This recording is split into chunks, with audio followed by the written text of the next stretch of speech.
kembali lagi dalam Muda Bersuara untuk masa depan bangsa.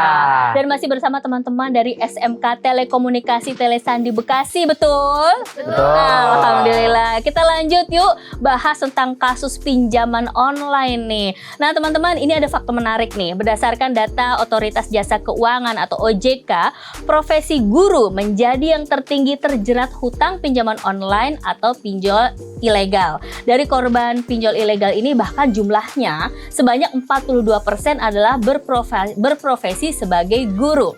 Waduh, ini sungguh prihatin ya kita mendengar berita ini karena ada seorang pengajar di kelas TK atau SD terjerat hutang kemudian diteror oleh penagih hingga ke sekolah. Nah, kira-kira nih kalian teman-teman di sini sebagai murid jika mengalami hal itu bagaimana ya? Kesannya, perasaannya, empatinya mengganggu nggak sih proses belajar dan juga kualitas pendidikan bangsa? Yes, your turn. Kalista yang udah dari tadi pengen jawab, seneng banget. Yuk. Sebenarnya sih jujur aja ya, menurut saya tuh Kak pasti mengganggu banget. Apalagi kan sekolah itu tempatnya belajar, menuntut ilmu. Terus ada salah satu guru tuh yang terjerat pinjol. Nah, pasti murid tuh kayak negatif thinking loh Kak sama gurunya tuh, kok bisa pinjol gitu loh Kak, kenapa aku bisa pinjol, ada kebutuhan yang mendadak atau apa gitu loh Kak. Jadi bisa jadi tuh gurunya tuh dicap jelek lah sama murid gitu. Kalau menurut aku sih kayak kalau ada guru yang pinjol gitu, apalagi dengan jumlah yang besar, pasti ini menurut aku ya. Iya nggak apa-apa. Menurut saya nanti pasti muridnya kayak ini guru pinjol ya. Nanti kalau ada tugas bayar aja nih, pasti mau nanti diselesain sendiri. Soalnya kan dia juga kebutuhan, ada butuh uang kan. Jadi terima aja buat bayar utang saya juga, kenapa enggak? Oke, baik. Jadi persepsinya malah jadi ke situ ya. Iya, jadi kalau menurut saya. Kayaknya ada peluang nih gitu ya. Padahal jangan dong ya. Jangan lah. Kalau ya. Iya. Tapi sebenarnya kalau dari kamu sendiri jadi prihatin nggak sih sama kondisi guru yang seperti itu? Oh, saya prihatin banget sih Kak. Soalnya kan guru kan ini ngajarin murid ya. Itu memberi ilmu kepada murid-murid di sini untuk PKL nanti magang. Nah, jadi kalau menurut saya sih harus dinaikin lagi sih gaji guru. Jadi dia kebutuhannya tercukupi juga, nggak ngutang-ngutang sana sini nanti. Oke, ya jadi menurut Farhan juga ini adalah sesuatu yang memprihatinkan. Berarti berpikir lagi kenapa ya kok bisa sampai begini? Iya. Mungkin ada yang kurang, mungkin pemerintah juga sebaiknya melakukan sesuatu ya untuk menyelamatkan kondisi guru-guru yang mungkin dalam kondisi seperti ini tidak hanya 1-2 orang, tapi mungkin banyak begitu kan ya. Yuk kita doakan nih semoga pemerintah bisa lebih tergerak lagi untuk mensejahterakan para guru-guru di Indonesia. Amin. Nazwa, apa yang ingin kamu sampaikan? Aku setuju sih dengan pendapat teman-teman aku tadi bahwa apa iya kenapa bisa guru itu pinjol Kak? Apakah gaji yang diberikan oleh pemerintah atau sekolah tersebut kurang gitu? Jadi mungkin dari aku sih sarannya boleh deh dinaikin lagi gaji guru supaya mengurangi pinjol-pinjol itu lah Kak. Oke, mantap nih idenya. Yuk kita beri tepuk tangan untuk para guru yang sudah mencurahkan dedikasinya untuk murid-muridnya. Semoga kita doakan ya apapun yang tengah menjadi problema dan dirasakan oleh guru-guru kita. Semoga cepat segera ditemukan solusinya dan yang pastinya adalah gajinya naik. Setuju nggak gaji para guru dinaikkan? Setuju. Mantap, barakallah. Nah, jadi menurut kalian ini bisa menjadi ancaman bangsa ya kalau misalnya pinjaman online ini bisa terus-menerus beredar secara luas. Nah, boleh nggak Asi di sini minta saran dari kalian semua untuk langsung ceritanya ke pemerintah nih, kalian langsung bicara kepada pemerintah agar masyarakat tidak terjerat pinjaman online itu. Apa yang akan kalian sampaikan jika pemerintah langsung ada di depan kalian? Yuk, silakan.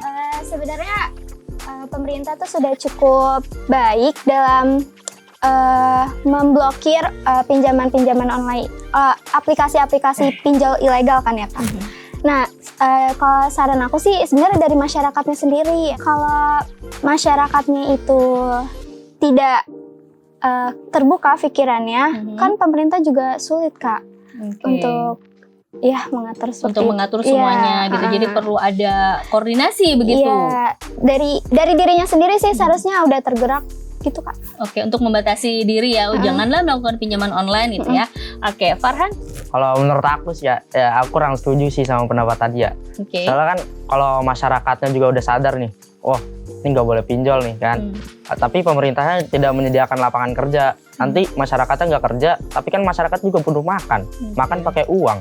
Nanti kalau nggak ada uang, nggak bisa makan. Nanti ujung-ujungnya pinjam lagi, Iya, utang lagi, utang gitu ya. lagi. Jadi kalau gitu apa yang harus dilakukan? Menyediakan lebih banyak lapangan pekerjaan sih Kak, pemerintah. Mantap. Kalau menurut saya jangan cari saya. Iya. Kamu juga nggak nyediain pinjaman ya? Enggak. Jangan. Oke, next. Kalista gimana nih, Tak? Saya sih mau nambahin aja ya Kak. Bisa jadi tuh pemerintah bikin kayak program atau sosialisasi ke masyarakat atau di sekolah tentang apa sih dampaknya pinjol tuh. Mungkin ada yang tahu tuh, tapi mungkin ada yang kurang tahu dampaknya tuh kayak gimana. Sampai dampaknya tuh ada yang apa sih namanya Kak?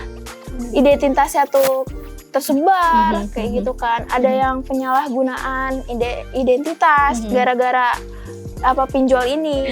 Baik teman-teman, masih semangat nggak nih yang ada di sini? Masih.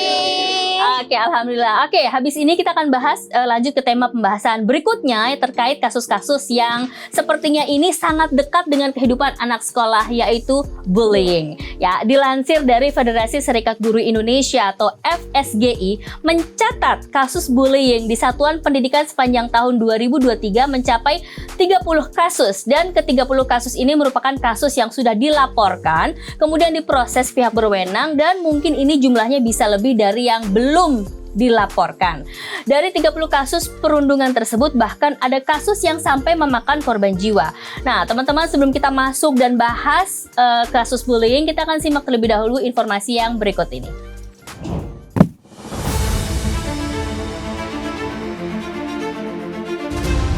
Perundungan atau bullying merupakan perilaku agresif yang dilakukan secara berulang-ulang dengan tujuan untuk menyakiti, mengintimidasi, atau mendominasi seseorang yang lebih lemah secara fisik, mental, atau emosional. Di Indonesia, kasus perundungan telah menjadi isu yang serius mempengaruhi berbagai kalangan, terutama di lingkungan sekolah dan dalam ruang digital. Pemerintah dan sejumlah lembaga di Indonesia telah berupaya keras untuk mengatasi masalah perundungan, penyuluhan, pelatihan bagi guru dan orang tua, serta kampanye anti perundungan menjadi beberapa langkah yang diambil untuk meningkatkan kesadaran akan dampak buruk dari perilaku ini. Lebih dari sekedar menegakkan hukum, pendidikan mengenai empati, toleransi, serta penghargaan terhadap perbedaan menjadi kunci utama dalam memerangi perundungan. Selain itu, peran aktif orang tua, guru, dan masyarakat dalam mendukung korban perundungan sangat penting untuk membantu mereka pulih dari dampak negatif yang dialami. Penting juga untuk menciptakan lingkungan yang aman dan inklusif di sekolah serta masyarakat secara umum, di mana setiap individu merasa dihargai dan didukung. Kolaborasi antara berbagai pihak termasuk pemerintah, lembaga pendidikan, keluarga, dan masyarakat menjadi krusial dalam memberantas perundungan dan menciptakan lingkungan yang lebih aman dan bersahabat bagi semua orang.